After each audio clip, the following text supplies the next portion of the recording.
Bab 75-76. Sakit hati gadis CEO. Beberapa jam kemudian asisten Ken sudah terbangun terlebih dahulu, lalu ia berjalan ke arah kamar mandi untuk membersihkan diri. Sedangkan di kamar Davin juga baru membuka matanya, lalu ia mengumpulkan nyawanya yang masih tertinggal di atas bantal. Setelah terkumpul ia bangun dari tidurnya, duduk di tepi ranjang berdiri berjalan ke arah balkon membuka pintu balkon. La merenggangkan otot-ototnya sambil melihat pemandangan di sekitar rumah Irene.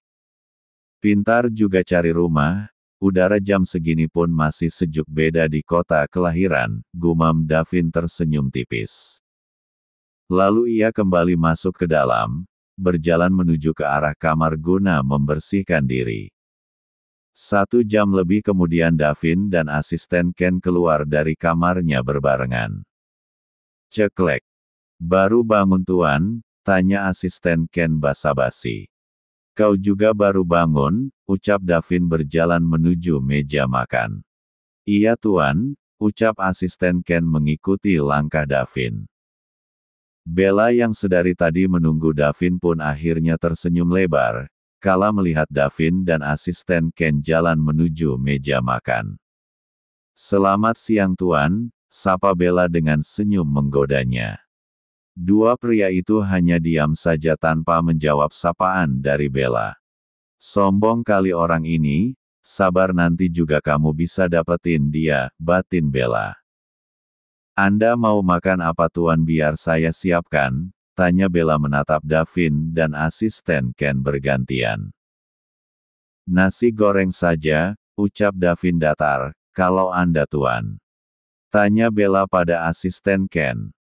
Samakan saja, jawab asisten Ken tanpa melihat Bella. Baik tunggu sebentar tuan, ucap Bella menahan kekesalannya. Dasar manusia es, gerutu Bella dalam hati sambil berjalan ke arah dapur. Beberapa menit kemudian nasi goreng sudah jadi, Bella meletakkan nasi goreng itu di atas piring, tak lupa pula ia menyediakan minuman untuk Davin. Dan saat hendak memasukkan obat yang ia bawa, ia menoleh ke kanan ke kiri terlebih dahulu memastikan bahwa tidak ada orang, tapi sayang seribu sayang ternyata ada salah satu pelayan, yang masih berada di sampingnya. Ish, kenapa pelayan itu tidak pergi-pergi, ucap Bella pelan saat melihat salah satu pelayan yang terus berada di dekatnya. Cek malah kesini pula, gumam Bella pelan. Hai Bel, mau kasih ke siapa? Tanya orang itu basa-basi. Makanan untuk Tuan Davin, ucap Bella cuek. Oh kenapa gak diantar sekarang? Kan tinggal antarin ke sana kan? Tanya pelayan itu tersenyum. Iya ini mau diantar ke sana, ucap Bella kesal. Ya udah sana antar kenapa gak diangkat juga, ucap pelayan itu. Ini juga mau diantar, cerewet banget sih kamu, ucap Bella kesal. Aku takkan biarkan kamu menyakiti Nona Irene, batin pelayan itu tersenyum puas. Lalu dengan terpaksa Bella mau tidak mau mengantarkan makanan itu, yang belum sempat ia kasih obat itu. Sial, gara-gara dia rencanaku harus ditunda, batin Bella kesal. Permisi tuan ini makanan Anda, ucap Bella dengan senyum menggodanya. Terima kasih, ucap asisten Ken saat menerima makanannya sedangkan Davin hanya diam. Sama-sama tuan semoga suka dengan makanannya, ucap Bella lembut mungkin. Mereka mulai memakannya dengan santai, tanpa memperdulikan Bella yang masih setia menunggu mereka berdua. Selesai makan Davin beranjak dari duduknya, berjalan menuju ruang santai yang satu hari ini ia merasa senang jika berada di ruang santai. Sedangkan asisten Ken kembali ke dalam kamarnya menyelesaikan pekerjaannya. Nyaman banget di sini, sampai di rumah aku mau bangun kayak gini. Pintar banget calon istriku punya tempat kayak gini, monolog Davin. Ruang santai Irene berada di lantai 3 sedangkan mansion Irene sendiri berlantai 4. Lantai dasar terdiri dari ruang tamu, kamar tamu, dapur, ruang berkumpul, ruang makan, dan kamar para pembantu. Di lantai 2 lebih dominan kamar untuk keluarga. Kamar Irene berada di lantai 2. Di lantai 3 tempat di mana untuk bersantai ria, tempat nongkrong-nongkrong bareng, ada minibar, tempat karaoke deal, tempat untuk semua borang. Lantai paling atas tempat untuk olahraga, gym, renang, bela diri, judo del. Ruang santai yang Davin tempatin saat ini ada kulkas, TV, sofa, meja sofa malas, dan kasur lumayan besar. Ruang kaca lebih dominan menggunakan kaca jendela, pintu semua kaca, tak lupa pula tanaman hias, yang berada di sudut ruangan menambah kesegaran ruangan. Enaknya ngapain ya, ucap Davin yang berbaring di atas kasur. Keliling tempat ini aja sepertinya tempat ini lumayan luas, gumam Davin beranjak dari tidurnya. Mulai berjalan mengelilingi ruang santai meneliti setiap sudut, beberapa menit kemudian ia merasa lelah, lalu memutuskan untuk tidur kembali. Tak lupa pula ia mengunci pintu takut jika ada orang yang berbuat jahat. Sore hari Davin yang sedang tidur merasa ada yang menjilati wajahnya. Ia merasa jika seluruh wajahnya sudah basah akibat jilatan itu. Mau tak mau ia terpaksa membuka mata walau matanya masih ingin tidur. Apa ini? Ucap Davin masih belum bisa melihat dengan jelas. Stop it, wajahku sudah basah semua, ucap Davin bangun dari tidurnya. Mengucek kedua matanya melihat apa yang menjilati wajahnya. Saat tidur ternyata ada seekor kucing, bukan beberapa kucing mengelilingi dirinya, bahkan ada yang tidur di pangkuannya. Kucing, siapa yang naruh kucing di sini padahal pintu sudah kukunci, ucap Davin pelan. Lalu ia teralihkan saat ada seseorang yang baru keluar dari kamar mandi. Ceklek. Sudah bangun, ucap orang itu tersenyum. Ternyata kamu sayang. Kukira siapa, ucap Davin tersenyum melihat Irene. Kenapa bangun, kan masih sore, tanya Irene duduk di samping Davin, mengelus salah satu kucing. Bagaimana mau tidur jika kucing kamu jilatin wajahku, sebal Davin. Hehe, iyalah, bagus dong, itu tandanya kamu disuruh bangun, jangan tidur mulu, ucap Irene terkekeh geli. Cek. Davin berdecak kesal merebahkan dirinya kembali. Anak momi mau makan? Iya, ucap Irene pada kucing-kucing itu. Seakan tahu apa yang dibilang Irene, kucing itu mengeong-ngeong. Ayo kita makan sayang, ajak Irene pada kucingnya. Lalu kucing itu segera berlari mengikuti langkah Irene, tapi tiba-tiba bruk. Aduh perutku, jerit Davin memegangi perutnya.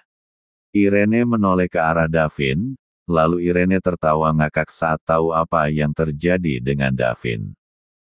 Hahaha, good job Oyeng, ucap Irene mengangkat dua jempolnya pada kucing orange, yang berada tak jauh dari Davin. Ternyata kucing orange itu berada di atas Davin. Saat berbaring waktu Irene mengajak untuk makan, kucing berwarna orange itu langsung melompat ke atas perut Davin, lalu kucing orange itu berjalan tanpa dosa. Emang kucing Oyeng tak tertandingi. Bab 76. Setelah memberi makan para gembul-gembul Irene, dan Davin turun ke bawah untuk makan malam. Sebelum makan malam, Davin dan Irene membersihkan diri dahulu karena mereka belum mandi. Beberapa menit kemudian, semua orang sudah berkumpul di ruang tamu menunggu pelayan, menyiapkan makanan untuk mereka. Di meja makan terlihat Bella sedang celingak-celinguk memperhatikan sekitar. Ini saatnya mumpung mereka lagi ambil makanan, gumam Bella pelan saat melihat situasi untuk melancarkan aksinya. Lalu secepat mungkin ia menaruh obat, yang ia bawa di gelas Davin tanpa ada orang yang melihatnya. Selesai, tinggal tunggu waktu nanti malam, ucap Bella tersenyum senang. Lalu ia kembali membantu para pelayan mensajikan makanan di atas meja. Beberapa menit semua sudah tertata rapi di atas meja, tinggal menunggu tuan rumah menyantap makanannya. Permisi nona-nona, dan tuan-tuan, ucap Nina. Semua orang yang ada di ruang tamu menoleh ke arah Nina. Maaf mengganggu kebersamaan kalian, tapi makanannya sudah siap semua, jelas Nina. Terima kasih, kita ke sana sekarang, ucap Irene mewakili semua. Baik nona, saya permisi, pamit Nina. Setelah mendapatkan jawaban Irene, ia lalu kembali berjalan ke arah dapur. Ayo kita makan dulu, ajak Irene. Sudah bangun dari duduknya lalu melangkah ke meja makan. Ayo, ucap Davin berjalan di samping Irene. Sampai di meja makan, mereka mulai duduk di kursi masing-masing memulai menyantap makanan mereka. Setelah selesai mereka meninggalkan meja makan, pergi ke tempat mereka inginkan. Asisten El masuk ke dalam kamarnya, ia malas jika harus bertemu dengan asisten Ken. Sedangkan Davin dan asisten Ken sedang mengerjakan pekerjaan, yang selama ia berada di Paris. Irene ia masuk ke dalam mengambil iPad-nya, lalu membuka rekaman CCTV sewaktu ia awal pergi sampai saat ini. Cek trik lama masih dipakai, gumam Irene tersenyum sinis, ketika melihat sebuah rekaman yang menampilkan saat Bella memasukkan sebuah obat ke dalam minuman Davin. Kita lihat besok apa rencanamu, ucap Irene tersenyum penuh arti. Lalu ia mematikan iPad-nya, menaruhnya di atas meja, mengambil sebuah laptop dan ia mulai menyalin semua bukti rekaman CCTV, dan juga ia mulai mencari data pribadi sekecil apapun tentang Bella.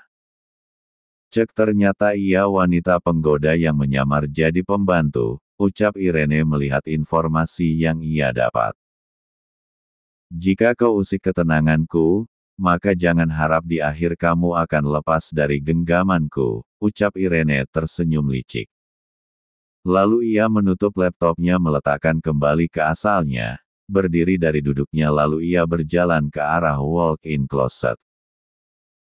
Kemudian ia membuka sebuah lemari yang terkunci, lalu ia mengambil sebuah kamera yang sangat kecil yang bisa menempel di semua benda. Dan yang paling canggih adalah kamera ini bisa merekam video, dengan suaranya, dan saat kamera ini ditempel, kamera itu akan berubah sesuai tempat yang kamera itu tempati seperti bunglon yang bisa berkamuflase. Lalu ia menutup kembali lemari itu berjalan keluar, dari sana kemudian ia turun ke bawah menghampiri Davin dan asisten Ken di kamar Davin. Tok tok tok. Masuk, saut Davin. Butuh bantuan tidak? Tawar Irene basa-basi menghampiri Davin, tak lupa pula ia menutup pintu. Kamu ternyata sayang, tidak usah, cuma sedikit kok, tumben kamu kesini apa? Tanya Davin tanpa melihat Irene. Emang gak boleh aku kesini, ucap Irene. Boleh dong, apa sih yang enggak buat kamu, ucap Davin tersenyum mencolek dagu Irene. Ish, gak usah colek-colek sana, selesai pekerjaanmu, kesal Irene.